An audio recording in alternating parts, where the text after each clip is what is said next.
Baik, Assalamualaikum warahmatullahi wabarakatuh teman-teman sekalian.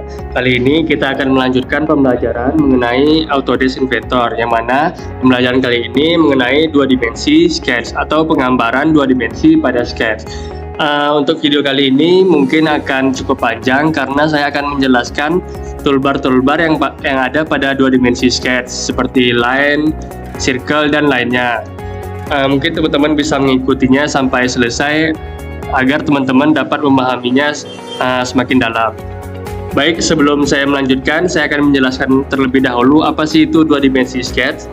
Sketch ini memiliki peranan penting karena merupakan proses awal atau dasar dalam membuat gambar tiga dimensi model atau part, ortogonal, presentasi, dan assembly. Sketch hanya terdiri dari gambar geometri. Sketch di Autodesk Inventor sendiri dibagi menjadi dua jenis, teman-teman, yaitu dua dimensi sketch dan tiga dimensi sketch. Dua dimensi sketch pada Autodesk Inventor ini hampir mirip saat menggambar dua dimensi pada Autodesk AutoCAD. Oleh karena itu, jika teman-teman telah menguasai AutoCAD, mungkin teman-teman tidak akan mengalami kesulitan dalam mempelajari sketch pada Inventor ini. Sketch dibuat sederhana mungkin untuk mempermudah proses desain. Untuk finishing detailnya, nanti teman-teman dapat menggunakan fitur fillet pada tiga dimensi model, kemudian ada chamfer, face draft, dan lainnya. Untuk membuat gambar solid atau model dalam tiga dimensi, pastikan nantinya sketch teman-teman dalam keadaan tertutup atau tersambung dengan menggunakan toolbar di constraint ini ya, atau trim, atau bisa juga extend curve. Setelah sketch selesai, terlebih dahulu lakukan constraint sebelum teman-teman melakukan pengukuran dimension. Selanjutnya, pada bidang kerja kita bisa langsung membuat sketch seperti line, circle, arch, rectangle, dan lainnya. Untuk sketch di file sendiri terdapat pada bidang XY plan. Teman-teman dapat membuat sketch di work plan dan planar face atau permukaan datar. Nah, nanti setelah sketchnya selesai, jangan lupa untuk mengklik tombol finish sketch agar teman-teman bisa melanjutkan ke model tiga dimensi. Baik, kita langsung saja mulai. Pertama, di sini ada beberapa tool yang mana saya bagi menjadi pertama ini toolbar draw yang terdiri dari line ya. Pertama, line ini apa sih? Line ini berfungsi untuk membuat garis lurus berbagai arah secara vertikal, horizontal maupun dengan arah yang lain. Kemudian ada spline. Spline ini berfungsi membuat garis kurva dengan titik poin tertentu. Ada dua jenis titik poin untuk membuat spline ini, yaitu titik poin control vortex dan titik poin interpolation. Selain spline ini juga ada curve, equation curve, dan break curve. Baik, kita langsung coba saja. Untuk line, teman-teman bisa mengklik di sini, bebas ya. Misalnya teman-teman ingin membuat panjang garis 20 mm, kemudian dengan sudut misalnya 90 derajat. Nah, bisa juga mengatur sudut dan panjang dari sebuah garis. Kemudian ada juga spline ini berfungsi untuk membuat kurva tadi ya, untuk membuat kurva yang teman inginkan, atau dengan interpolation bisa juga. Ya, mungkin itu saja ya untuk line dan lainnya.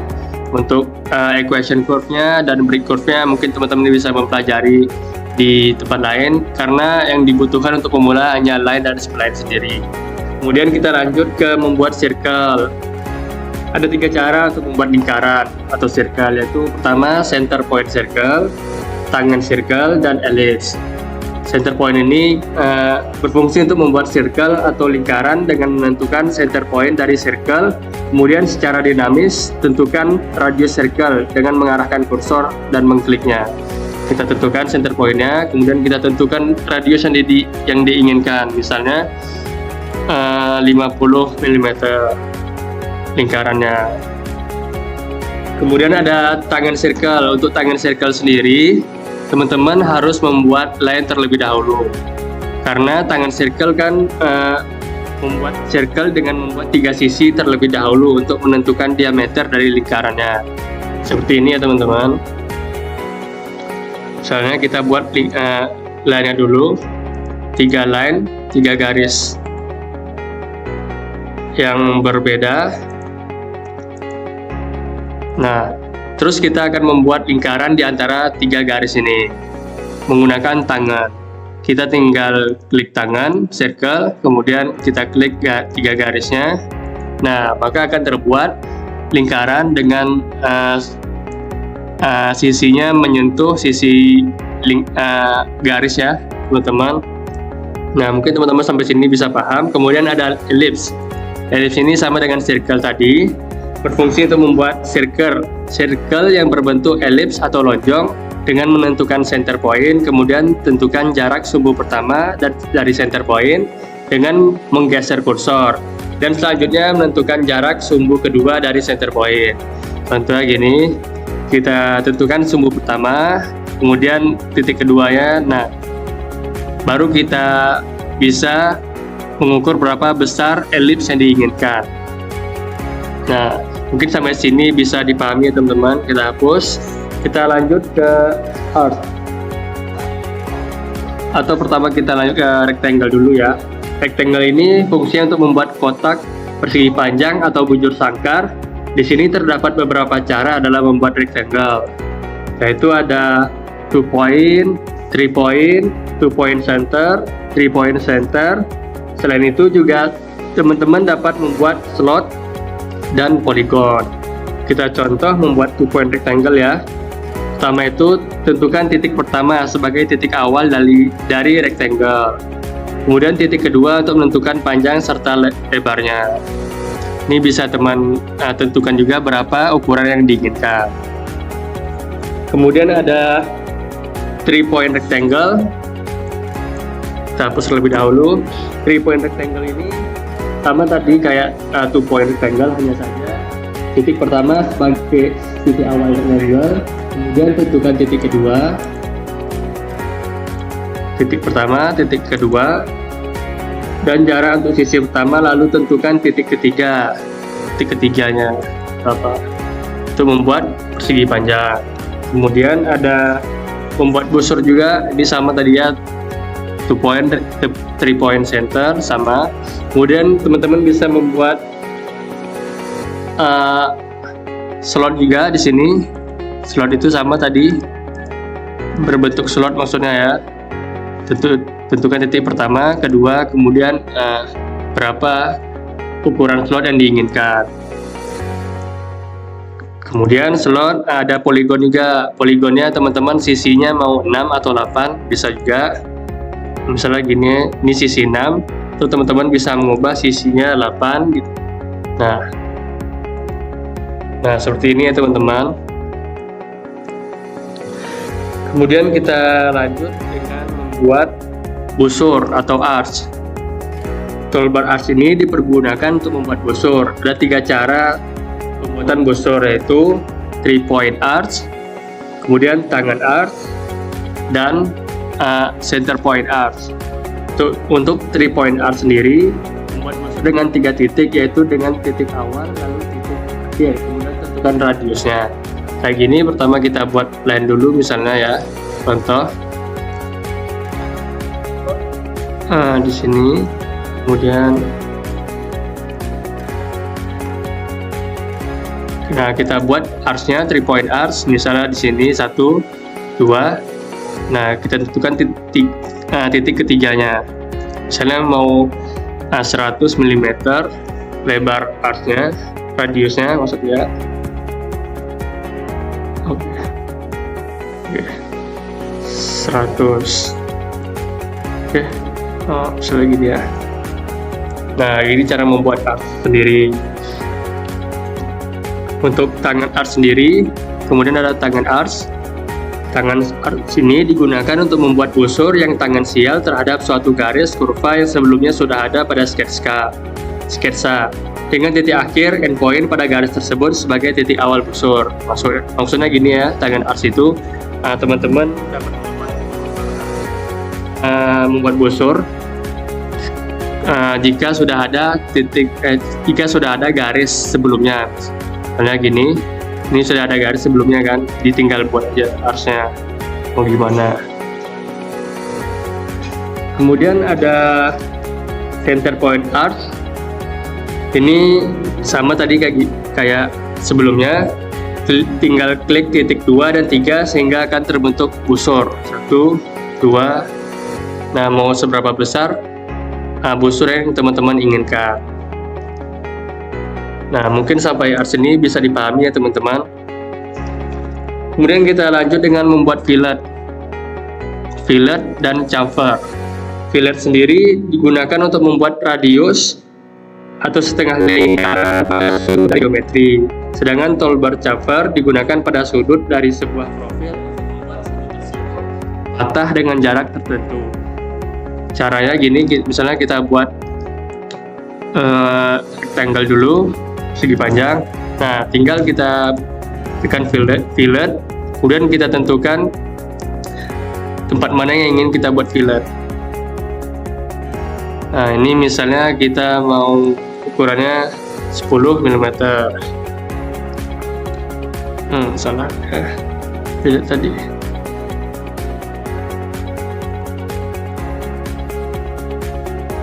(50) misalnya, lebih besar lagi ya. Biar kelihatan filletnya.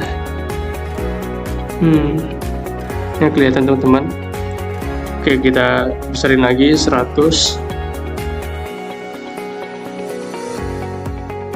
Nah, kayak rectangle-nya kebesaran. Oke, kita besarin lagi, filletnya 500 misalnya. Enggak teman-teman, ini fillet, contoh fillet ya. Nah, kemudian di selain fillet ini ada chamfer tadi. Chamfernya misalnya kita buat rectangle terlebih dahulu. Kecil aja rectangle-nya. Nah, kalau chamfer ini dia sudutnya tidak berupa radius ya. 20 mm misalnya. Masih kecil ya teman-teman, 50.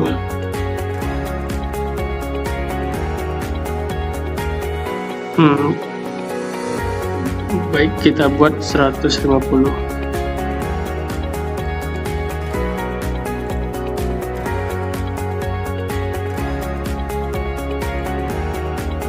Nah, ini ya teman-teman, contoh chamfer ya. Jadi berbeda ya antara fillet dan chamfer sendiri. Fillet itu berbentuk radius itu lingkaran gitu. Kalau chamfer itu dia sudutnya itu kayak sudut tegak lurus ya. Baik, sampai sini mungkin teman-teman bisa memahaminya. Kita hapus terlebih dahulu. Kemudian kita lanjut ke teks. Teks ini teman-teman dapat membuat teks ya. Caranya kita klik teks, kemudian kita blok sebesar apa teks yang kita inginkan. Nah, tinggal kita masukkan teksnya, misalnya pendidikan, teknik otomotif, UPI. Tinggal kita klik OK. Teman-teman juga dapat mengatur ukuran teksnya ataupun jenis huruf yang digunakan. Oke, mana nih teksnya? Nah, mungkin itu saja teksnya. Kemudian ada poin. Poin sendiri digunakan untuk membuat titik ya di tempat yang teman-teman inginkan. Misalnya teman-teman membutuhkan titik tambahan, maka dapat membuat titik tersebut. Yang mana titik ini dapat dijadikan patokan dalam membuat geometri baru. Misalnya membuat lingkaran dari titik yang telah teman-teman tetapkan.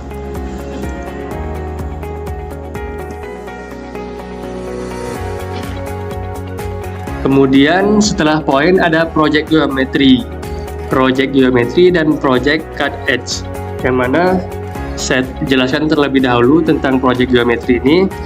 Berfungsi untuk menampilkan edge, vertex, word geometry atau sketch geometry sehingga mempermudah proses pembuatan objek 3 dimensi.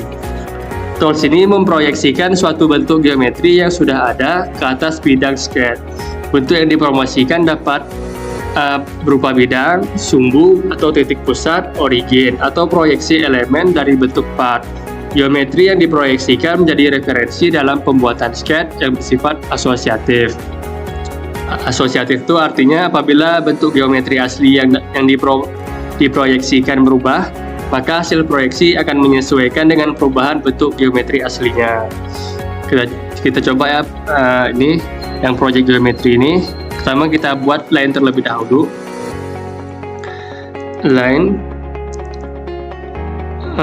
gini, kemudian gini, salah. Kemudian gini. Nah, kita finish sketch terlebih dahulu.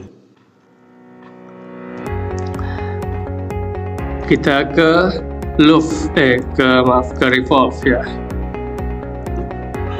Nah, kita jadikan dulu dia sebuah kerucut, baru kita menggunakan project geometri ini. Tapi kita harus membuat plan-nya dulu. Misalnya plan-nya ke bawah ini tadi ya, ke atas lah. Kemudian tinggal kita edit plan-nya.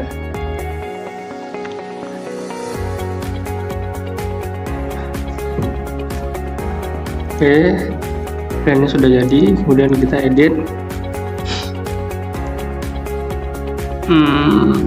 Sketch. Nah, kita bisa menggunakan project geometri di sini, teman. Kita ubah tampilannya terlebih dahulu. Nah, misalnya teman-teman ingin memproyeksikan bidang ini ya, dari di sketch ini, maka dia akan terproyeksikan. Nah, jika geometri ini berubah, maka ini proyeksinya juga akan berubah.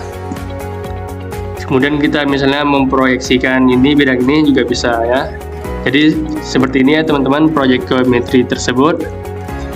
Mungkin teman-teman bisa mempelajarinya lebih dalam. Kemudian ada project cut edge.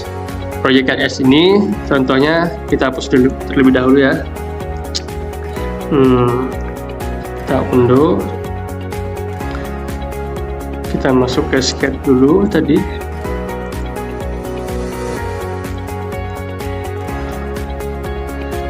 Kita hapus sketchnya dulu. Finish sketch. Start sketch dulu di bidang ini, XZ plane. Kemudian kita buat rectangle, misalnya segini. Oke, kita finish sketch. Kemudian rectangle ini kita buat plan baru. Salah ya.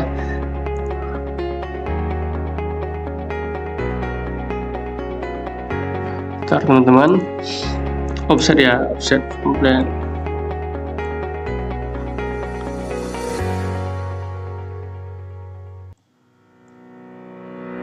Oke, ini kita buat offset from plan. Nah, maaf teman-teman, mungkin videonya agak sedikit panjang ya teman-teman, agar paham teman-teman sekalian. Nah, setelah buat ini ya, maka selanjutnya kita lock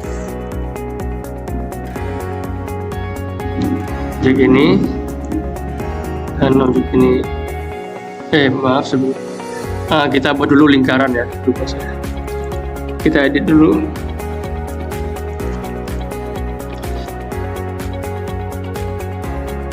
Kita edit dulu ini sketchnya. Kita buat lingkaran. Lingkaran di sini.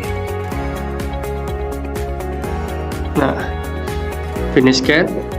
Nah, baru kita lock lingkaran ini. Ini bisa kita visibility, kita hilangkan.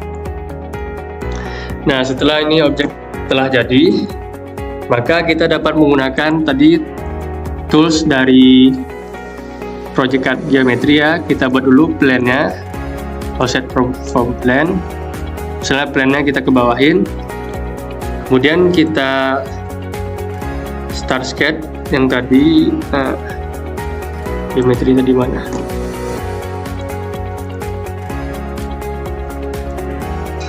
Nah, sketch ini geometri ini.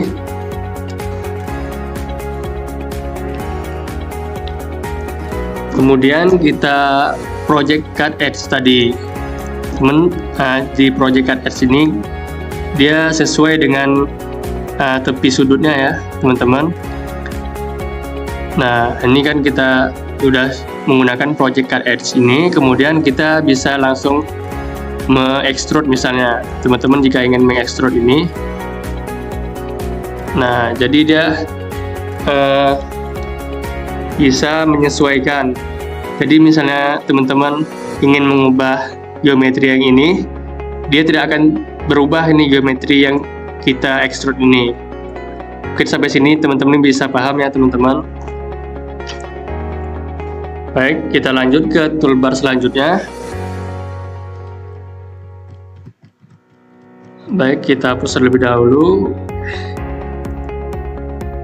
Enggak, ini sketch. Kita sketchnya di sini. Kemudian setelah itu ada toolbar modify. Toolbar modify ini fungsinya untuk memindahkan objek ke posisi yang diinginkan. Cara menggunakannya, pertama misalnya ini toolbar move ya. Kita mau ingin memindahkan posisi ini rectangle ini, tinggal klik move, kemudian klik geometri yang ingin diubah, kemudian kita klik titik poinnya, base poinnya. Nah, kemudian kita pindahkan. Misalnya kita ingin memindahkan ke sini, ataupun kita ingin memindahkan di tempat lain. Baik, setelah move, kemudian ada copy. Sama juga tadi, copy caranya dengan klik geometri yang diinginkan, kemudian kita tentukan titik poinnya, kemudian kita geser untuk mengkopinya. Nah, berapa buah geometri yang ingin kita copy. Nah, itu caranya teman-teman ya untuk menggunakan toolbar copy. Kemudian ada rotate juga. Rotate, kita pilih geometrinya, kemudian kita tentukan center pointnya. Oke, nah dia bisa diubah-ubah arah sudut derajatnya, kemiringan sudut derajatnya dengan menggunakan toolbar dari rotate. Kemudian ada trim. Trim ini fungsinya untuk memotong ya teman-teman, memotong geometri. Misalnya ada geometri yang bersinggungan dengan geometri lain, maka bisa dipotong. Kayak gini contohnya. Misalnya kita buat di sini. Nah, ini kan bersinggungan ya, maka dapat kita trim. Nah, trim di tengahnya, trim di tengahnya, atau trim di sini. Nah, gitu cara menggunakan toolbar tadi modify. Kemudian ada extend juga. Extend ini fungsinya untuk kita buat dulu line. Nah, misalnya kan line-nya ini tidak tersambung ya, maka dapat digunakan dengan fitur extend ini untuk menyambungkan line ini. Nah, jadi dia tersambung. Extend itu dia fungsinya untuk menutup atau menyambung line. Ini ada fitur split juga. Dan ini fungsinya untuk membagi line, arcs, dan spline menjadi dua bagian dengan bantuan objek foto. Split tadi ya. Contoh splitnya ini, misalnya kita buat ini lingkaran, kemudian kita buat line-nya di sini, maka dapat kita split ya.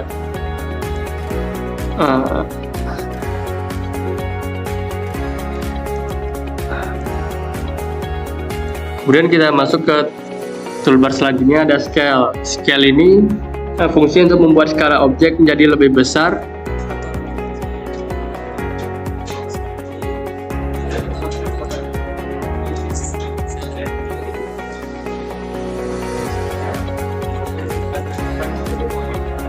contoh ya teman-teman. Misalnya kita membuat rectangle, kemudian kita ingin mengubah objeknya menjadi lebih besar, tinggal kita klik geometri yang kita inginkan, kemudian tentukan titik poinnya, kemudian seberapa besar geometri yang kita ubah ukurannya, misalnya lebih besar atau lebih kecil.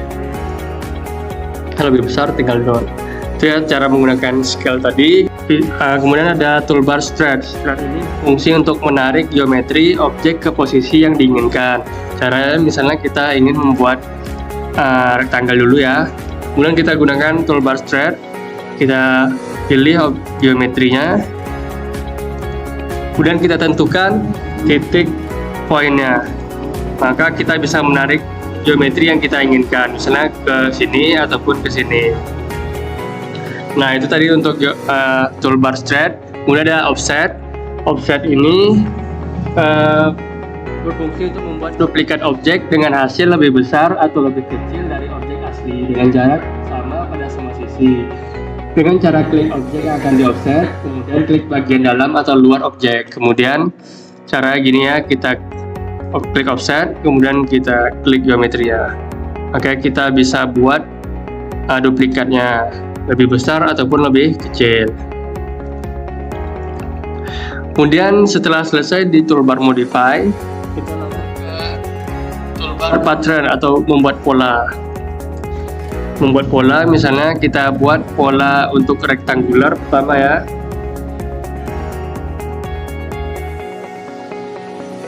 Rectangular ini berfungsi untuk membuat duplikat objek dengan pola lurus.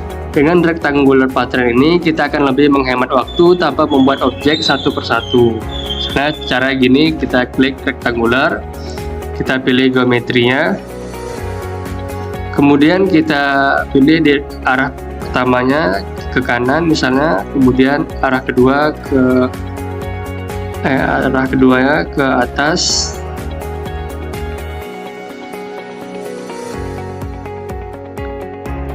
misalnya kita buat 4, ini 4, ini 20.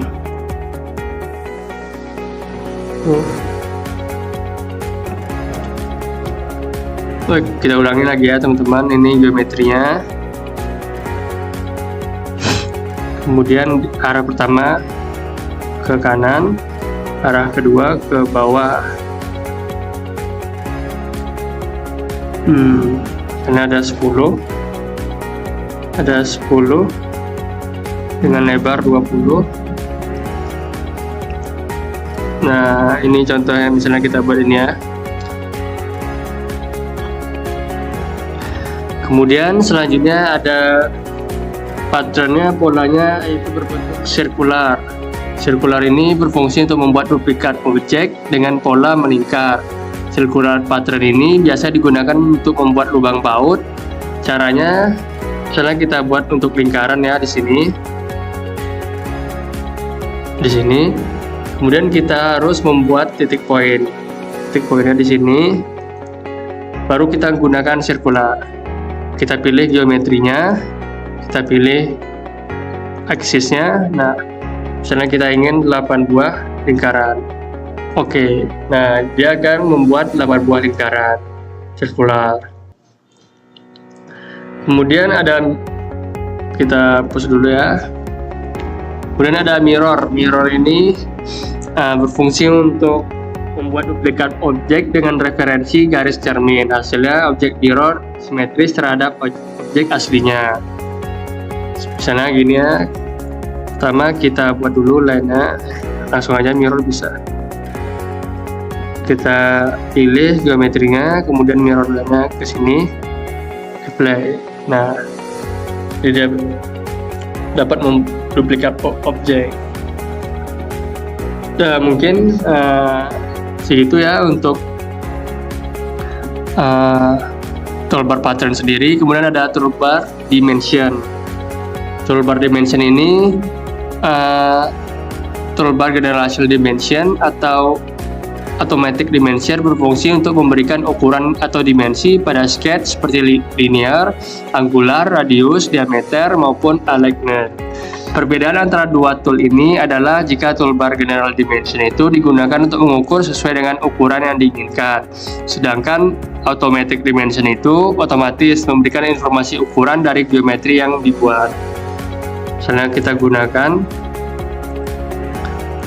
misalnya kita dapat mengedit juga ukuran dari geometri yang kita buat, misalnya 50 kecil lah, apa? Nah, ini 50 membuat ukuran ya, intinya membuat ukuran. Kemudian selanjutnya ke toolbar Constraint. Constraint ini secara otomatis akan diaplikasikan ketika pengguna membuat sketch. Simbol batasan pada kursor menunjukkan tipe dari batasan tersebut. Constraint mencegah perubahan yang tidak diinginkan ketika ukurannya diubah atau referensi dari bentuk geometri dihilangkan. Baik, misalnya nih sebagai contoh 9 buah lingkaran yang nanti kita buat mempunyai 2 derajat kebebasan. Pertama, letak titik pusat dan radiusnya. Jika titik pusat dan radiusnya sudah ditentukan, maka dikatakan lingkaran tersebut full constraint. Contohnya ya, constraint misalnya pertama kita coincident constraint. Baik, kita hapus dulu. Setelah kita menggunakan coincident constraint ya, pertama coincident constraint ini berfungsi untuk memindahkan atau menempelkan dua objek dengan menggabungkan kedua titik dari kedua objek tersebut. Pertama kita buat lingkaran, terus kita buat kurva atau spline ini kita buat di sini. Nah,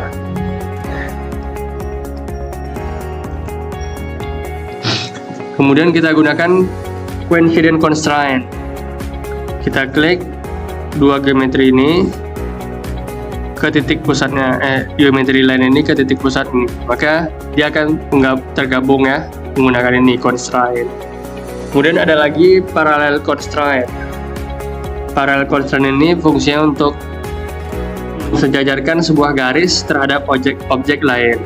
Nah, kita buat dulu dengan ini, kita buat okay. Nah, kita ingin memparalel constraint kan, misalnya kita ini, nah antara ini dan ini kan garisnya beda ya, sudutnya, maka kita dapat menggunakan collinear constraint. Tinggal kita klik ini, kemudian klik salah di paralel ya, parallel constraint ini, klik ini dan ini, maka dia akan paralel lah, sejajar gitu. Nah, itu ya untuk paralel tadi. Baik, selanjutnya tangan constraint. Fungsinya untuk menyinggung dua buah objek lingkaran dengan lingkaran atau lingkaran dengan garis. Tadi misalnya tangan constraint tadi gini, garisnya di sini. Nah, kita menggunakan toolbar ini tangan constraint, kita pilih geometrinya. Nah, dia akan bersinggungan nih garis dari lingkaran dengan garis lurusnya ya. Kemudian ada collinear constraint, berfungsi untuk membuat batasan geometri yang menghasilkan elemen menjadi segaris atau menempelkan dan meratakan dua buah garis. Sama tadi ya, kayak gini. Kita gunakan yang tadi ya, collinear constraint. Nah, dia tertempel dia langsung garis tadi, menggunakan collinear constraint. Baik, selanjutnya perpendicular constraint. Fungsinya itu membuat dua garis menjadi saling tegak lurus. Misalnya ini, kita gunakan ini kan dia nggak tegak lurus ya, kita buat tegak lurus. Nah, tegak lurus ya kan. Misalnya kita buat lagi garis yang tidak tegak lurus. Nah, menggunakan ini. Nah, tegak lurus, dia akan tegak lurus, tegak lurus, nggak bisa dia. Nah, kita tegak lurus ya. Itu fungsi dari perpendicular constraint. Kemudian ada concentric constraint. Fungsi untuk membuat dua lingkaran atau satu titik besar. Kita buat dua lingkaran ya, dengan ukuran yang berbeda. Satu ini kecil, kemudian kita gunakan concentric constraint. Kita tinggal pilih geometrinya. Nah, dia akan otomatis menggabungkan dua buah lingkaran ini dengan titik pusat yang ini. Baik, mungkin sampai situ paham ya teman-teman. Kemudian ada horizontal constraint. Horizontal ini batasan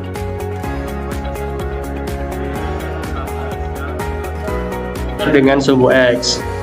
Misalnya kita buat ini, kita gunakan ini. Nah, dia akan horizontal. Kemudian ada vertikal juga. Tadi itu vertikal, ini garis secara tegak lurus atau mendatar dan tegak lurus. Dan ini vertikal ya. Nah, vertikal ya. Kemudian ada symmetric constraint. Symmetric constraint ini fungsinya untuk memberikan batasan geometrik yang sama dengan kiri menurut suatu simetris. Ini mensimetrikan dua buah lingkaran atau dua buah garis. Misalnya kita buat garisnya. Ini yang tidak simetri ya. Kita simetrikan ini. Nih garis ini. Nah, dia akan simetri. Simetri ya. Baik, kita hapus dulu. Dan terakhir ya teman-teman, ada equal constraint. Fungsinya untuk menghasilkan bentuk yang sama ukurannya untuk menyamakan objek. Contohnya gini ya teman-teman, kita buat lingkaran. Wah, salah. Kita buat nah, jadi tadi yang lingkaran kecil ini akan sama dengan objek ini, ataupun sebaliknya. Nah, sana ini kita buat dan sama ya teman-teman. Nah, mungkin segitu saja untuk video pembelajaran tentang pengenalan dua dimensi sketch. Teman-teman dapat mempelajarinya lebih lanjut. Maaf ya jika videonya cukup panjang untuk dipelajari. Jika ada pertanyaan, teman-teman dapat komen di YouTube ataupun diskusi melalui website pembelajaran yang telah saya sediakan. Demikian pembelajaran kali ini, semoga dapat bermanfaat. Kita lanjutkan dengan video, nanti akan video tentang 3 dimensi model atau membuat part. Tentang pengenalan ini dulu ya, pengenalan toolbar yang ada pada 3 dimensi model ini. Baik, assalamualaikum warahmatullahi wabarakatuh.